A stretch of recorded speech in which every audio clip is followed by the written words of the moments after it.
Liyayikhetha igumgedlela inkosi enkulu uBhombela esitimela samaMpondo ubaba mkhulu omkhulu phakathi amen.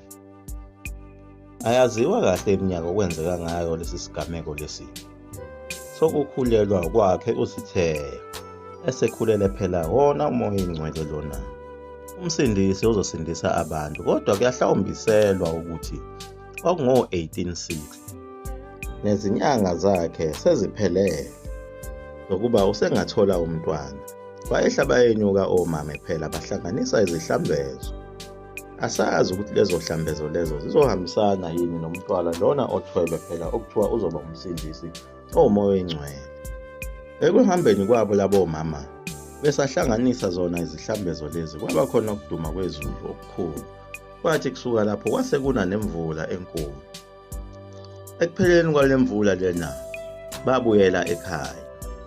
Kodwa kwathi uma befika bethi baya kuye phela uSitheya lona ukuba bemsize ngezihlambezo ukuze abelethe kalula, bafica esephethe umntwana.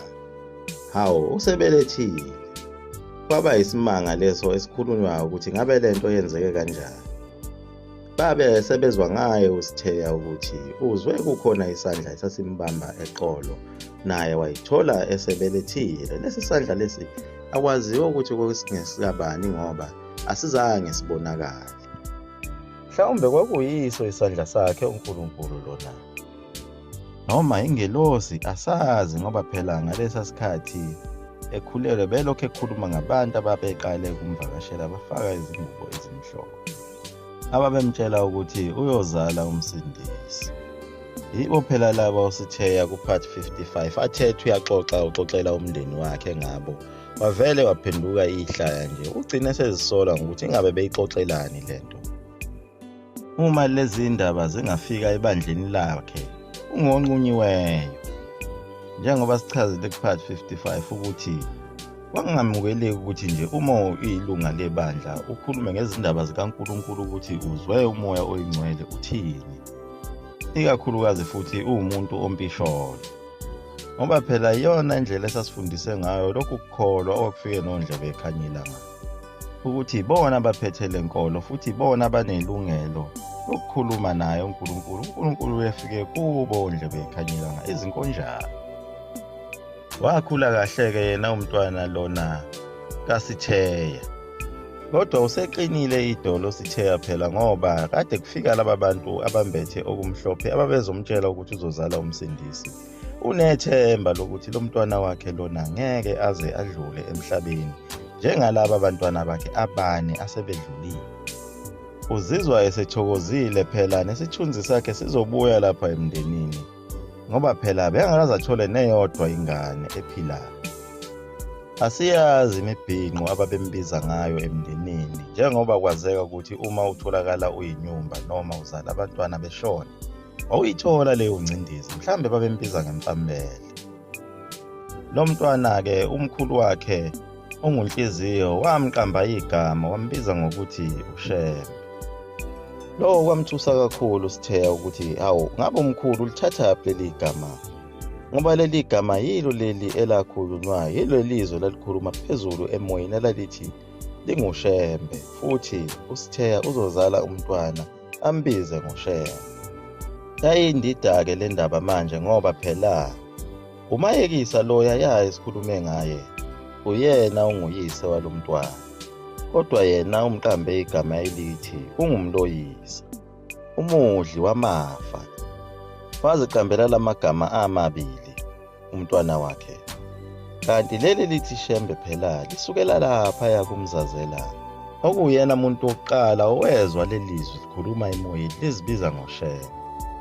Wakhula-ke lo mntwana lona kaSitheya benomayekisa. Lalikhulu impela ithemba lapho sekubonakala esethatha unyawo khona. Babonakala ukuthi useqinile impela umntwana. Kodwa kwathi kusuka lapho wagula lo mntwana, wagula kakhulu. Ilapho la nyamalala khona lonke leli themba kuye uSitheya lona. Wabona ukuthi limshonele, aqala walahlekelwa yiwo wonke amathemba akhe ukuthi kanti lelizwi lalikhuluma emkhathini lalithini uma ezalela inhlabathi. Ubesethembile phela ukuthi uyena lo msindisi wakhulunywa ngaye oyoba inkosi yamakhosi.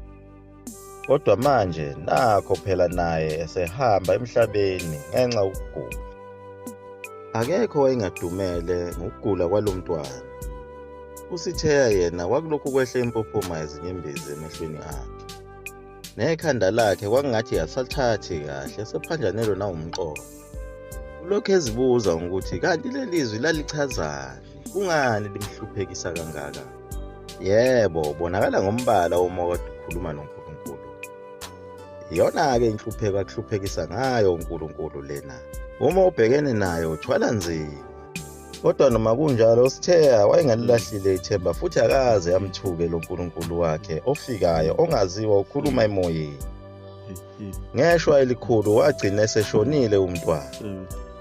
Kwabizwa izihlobo kanye nomakhelwane ukuba bezolekelela ukumba iliba. Phela ngalesi sikhathi ayengekho nawo amakhaza lawa esekwafakwa khona abantu nomngcwatshwa ngamabhokisi. Into yayifike nabo laba abamhlophe. Uma ushonile besingadluli izinsuku ezintathu ungangcwatshiwe. Kwenziwa amahewu ngokukhulu ukushesha lokhu bafika omakhelwane bamba iliba baze baqeda. Bathi beqeda lapho kwafika umfana egijima ngelikhulu ijubane leli. Wafike wafuna umayekisa. Waqhamuka umayekisa wabuza ukuthi mfana yini inkinga na? Lo mfana phela uyena wayelusa lezi nkomo zikamayekisa.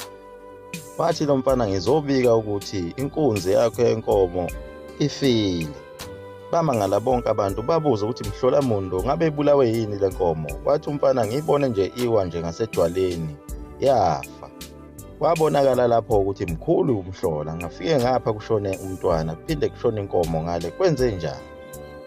Kwamiswa umngcwabo ukuba uqhubeke. Wabe usuyabonisana umndeni ukuthi uma kunjena kumele kiwe ohlanyeni uyobhulwa phela ukuthi yini inkinga. Kwabe sekuthunywa enye insizwa yakamahlobo okuthiwa uLukhozana. Waphuthuma ngelikhulu ijubane uLukhozana lona. Wafike wayobhula lapha isangomeni. Safike sathi isangoma ufike umtshelo umayekisa ukuthi angakhathazeki. Inkomo lena efileyo ibibuyisa umphefumulo womntwana. Wabe sebuyela emumva uLukhozana. Engakafiki nakufika ekhaya kwasala kwenzeka isimanga emsamu lapho phela okwakugoqwe khona umntwana ebekiwe emsamu. Omame ababehlezi lapho babona kunyakanyakaza emsamu. Base bethumela abantwana ababedlala egcekeni ukuthi abaphuthume beyotshela laba abaqhubeka nokulungisa igumbi ethuneni ukuthi abathi ukuma kancane ngathi khona ithemba elikhona. Abuya wonke amadoda sondela kule ndlu kwakulele kuyo isidumbu somntwana ezobona phela lomhlola kukhulunywa ngawo. Nebala amadoda afike azibonela umntwana inyakaza. Lokhu sinyakaza kancane kancane siya ngokuya silulama waze wabheka umntwana. Kwamangala wonke umuntu owayelapho endlini. Abanye baphumela phandle bagijima kakhulu bakikiza kwaqhuma umkikizo omkhulu kuleli khaya leli. Bananela nezintaba baphuma bonke abantu bendawo bebabaza ukuthi awu mhlola muni lona. Kwenzeka konke lokhu uLukhozana nangu ya eqhamuka ebuya phela esangomeni. Naye udidekile manje ngoba ubuka lokhu ya ujabulo nomlilizelo omkhulu kangaka owenzeka kulo yamuzi wakwakhumalo. Amadoda ayabuyela elibeni leli ayekade limbile aligqiba. Wabe sephila kanjalo umntwana wayikalelwa eminyakeni ethi ayicele kwemibili ngesikhathi kwenzeka lesi sigameko. Kuyilapho-ke ezasulwa khona izinyembezi zakhe uSitheya. Waphinde futhi wayizuza intokozo yakhe. Asazi ukuthi lo Nkulunkulu ongumvelinqangi wayewuthathe wawuyisa kuphi lo mphefumulo. Kusho ukuthi kukhona into ayekade esafuna ukuyenza emgilingwane yakhe ngomphefumulo walo mntwana.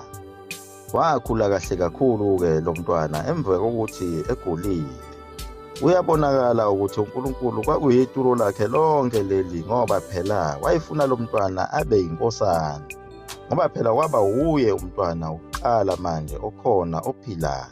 Emva kwalaba abantwana abane abashonileyo esibabalile sathi uNozinyanga, uNtombazana, uBheshu, umfana okuyena owayezoba inkosana. uJubindaba umfana noZichwe umfana. Kwase kuba uye-ke umudli wamafa lona phela oseqanjwe umkhulu wakhe igama elithi Shembe. Kanti naye umkhulu wakhe uNhliziyo lona kuthiwa lafika kuye izwi limtshela ukuthi uma umzukulu wakhe lona esezelwe akomqamba igama elithi Shembe. Okusho ukuthi bathathu abantu abake bezwa leli zwi elihluphayo elikhuluma emoyeni. UMzazela okuyena lafika kuye kuqala, kwase kuzoba undodana wakhe uMzazela uNhliziyo. Kwase kuba uye uSitheya lona wasebukhosini bakwaHadebe. Uthe lo mntwana eseneminyaka eli-10 kwafika izwi kuye futhi umkhulu wakhe uNhliziyo ukuthi abasuke kule ndawo yaseNtabamhlophe ngoba kunezimpi ezizayo. Bazenza-ke zonke izinhlelo zokuthutha bezohamba beye endaweni yaseNtabazwe. Kusobala ukuthi uNhliziyo lona wayeprofitha leyampi leya elokozayo phela lapha kwaZulu lena yamaNgisi noZulu. Njengoba sigcine phela uHamu egiya laphayana kuhlongoza yona lempi lena. Phela lempi yayizolwela khona inquthu endaweni eyakhelene nayo iNtabamhlophe lena.